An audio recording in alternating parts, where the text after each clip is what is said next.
झाला नाश्ता वगैरे चाय? चहा पितो आता. पोहोचले का आपण मुंबईला? हो, पोचले मुले. हो का?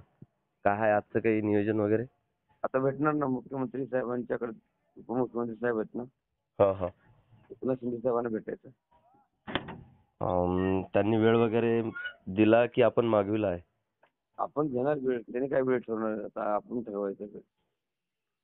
मी आपले जुने वगैरे सर्व व्हिडिओ बघितले महाराज आपल्या हा. युट्यूब चॅनलला.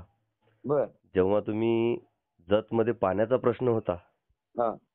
तेव्हा मुख्यमंत्री भेटल्याशिवाय तुम्ही मागे हटले नाही. बरोबर. नक्कीच तुमच्या म्हणजे त्या म्हणजे अडेलपणामुळे म्हणा की आपल्या खंबीर राहण्याच्या भूमिकेवर म्हणा हा.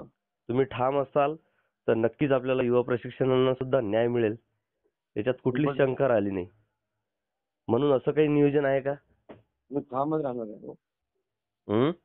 ठामच राहणार आहे, भेटल्याशिवाय येणार नाही परत.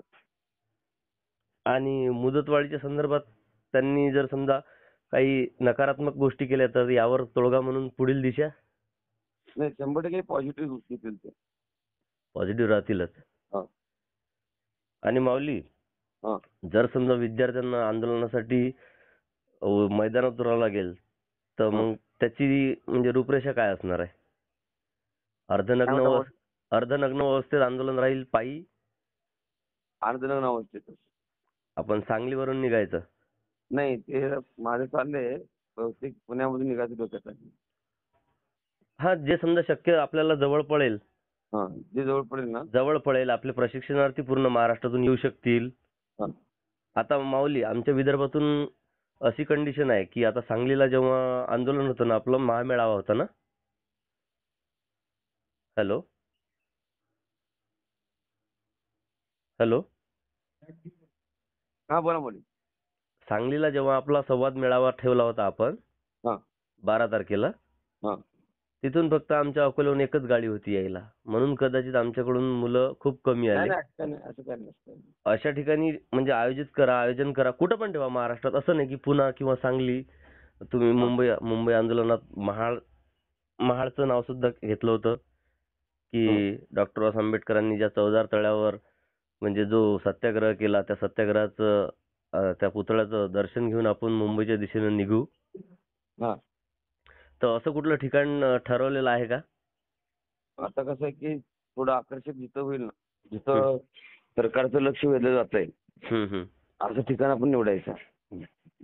आता ही जी नवीन योजना आणली, हीच मुख्यमंत्री कार्य प्रशिक्षण योजना, यामध्ये सरकारने सांगितलं की फक्त उद्योगांमध्येच आम्ही यांना कामावर रुजू करून घेऊ आणि तिथं जागा असतील तिथंच त्यांना काम देऊ. म्हणजे आपल्या आंदोलनाचा धसका सरकारने घेतला आहे का असं वाटतं का तुम्हाला? 100% काय अडचण नाही.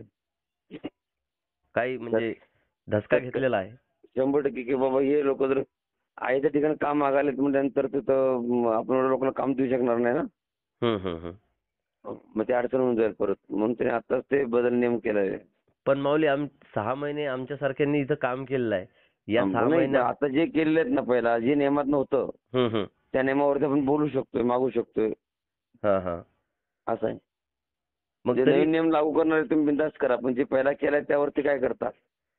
आपला जो 4 फेब्रुवारीचा जो मोर्चा झाला मुंबई आझाद मैदानावर, तेव्हा मंगल प्रभात लोढा जे आपले रोजगार व कौशल्य मंत्री आहेत, त्यांनी हात वरती केले की हा माझा मुद्दा नाही, तुम्ही मुख्यमंत्री उपमुख्यमंत्र्यांना भेटा. बरोबर. आता समजा आज उद्या तुमची भेट झाली मुख्यमंत्री उपमुख्यमंत्री यासोबत, त्यांनी जर कोणतं टाळाटाळीचं उत्तर दिलं किंवा काही समजा नकारात्मक आपल्यासोबत हे केलं, बोलणं केलं, तर मग त्यांना तुम्ही काय उत्तर द्याल? एकनाथ शिंदे साहेब मला पॉझिटिव्ह वाटतात. शिंदे साहेब ठीक आहे. शिंदे साहेब पॉझिटिव्ह वाटतात. बाकीचं मग देवेंद्रजी फडणवीस साहेब त्यांनी काय करतील तो त्यांचा विषय आहे. त्यांच्यापर्यंत हा विषय मांडणे हा विषय महत्वाचा आहे. त्याबद्दल आपला प्रयत्न आहे. आता आपण महाराष्ट्रात काल एक न्यूज बघितली की परवाच एका मुलाचा निरोप समारंभ झाला, म्हणजे त्याची मुदतवाढ संपली आणि दुसऱ्या दिवशी त्याचा अपघाती मृत्यू झाला.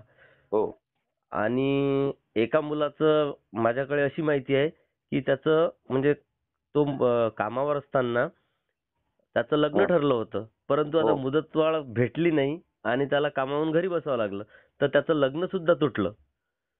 म्हणजे या दोन्ही गोष्टीच्या अनुषंगाने आपलं नियोजन असणार आहे. त्या पद्धतीने मी प्रयत्न करतोय. आता तर आम्ही जातोय तिथं. गेल्यानंतर काय होईल ते तुम्हाला अपडेट देत राहील. नक्कीच आम्ही पुढच्या तुमच्या रूपरेषेची म्हणा आणि अपडेटची नक्की वाट बघू महाराज. 100% बोलेल. आणि आजच्या दिवसातच आपल्याला काहीतरी गोड बातमी तुम्ही द्याल एवढीच अपेक्षा बाळगून मी सर्व महाराष्ट्रातल्या युवक व युवतींच्या प्रशिक्षणार्थ्यांच्या संघटनेकडून तुम्हाला कोटी कोटी शुभेच्छा देतो. धन्यवाद मोदी, धन्यवाद. काय अडचण नाही. पांडुरंगाची कृपेने चांगली बातमी मिळेल. अपेक्षा करतो. ठीक आहे, धन्यवाद. हो, रामकृष्ण हरी. रामकृष्ण हरी.